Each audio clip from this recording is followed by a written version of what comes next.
Katie's parents traced her steps, and it was confirmed that she did indeed buy the toilet paper at the dollar store and began walking home at 3:40 p.m. Neighbors in the area saw Katie at around 4 p.m. walking along the train tracks on her way to her home. This meant that Katie should have been home shortly after 4. When she didn't make it home, however, her mom wasn't immediately concerned. Katie was known for chatting with friends along the way, and it wouldn't have been strange for her to play for a little while before going back home. When 7 p.m. rolled around, her family started becoming concerned and tried calling around to see if anyone had seen Katie.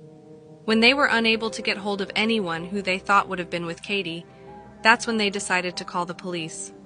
The police were initially reluctant to declare Katie a missing person, believing that she was probably at a friend's place, or even that she may have run away. Kidnappings were practically unheard of in these parts of town, so police believed that Katie would show up. Her parents and the community as a whole were, however, convinced that foul play was involved. Katie wasn't the type of child to just run away from home, and she wasn't known to stay out this late.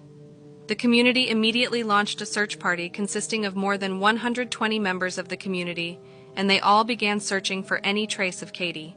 After 18 hours of searching, and without any significant clues on Katie's whereabouts, the police knew that it was unlikely that she was at a friend's place, and they officially declared Katie a missing person.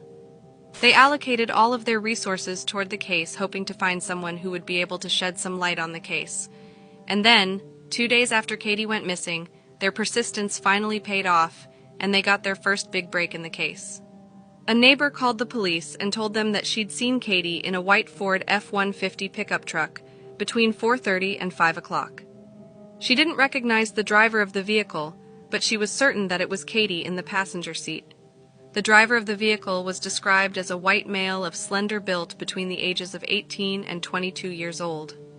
A composite image of the suspect was generated, and the public was requested to come forward with any information which may help police. Unfortunately, no solid leads were uncovered. Police also searched the records for all owners of a white Ford F-150 living in the area at the time, and they then cross-referenced that list with a list of all registered sex offenders. They then visited every single one of those people where they were required to provide police with a statement and a satisfactory alibi, but once again, they had no solid leads. If the person who has abducted Katie is watching this, do not harm her. Just let her go and let her come back to her family.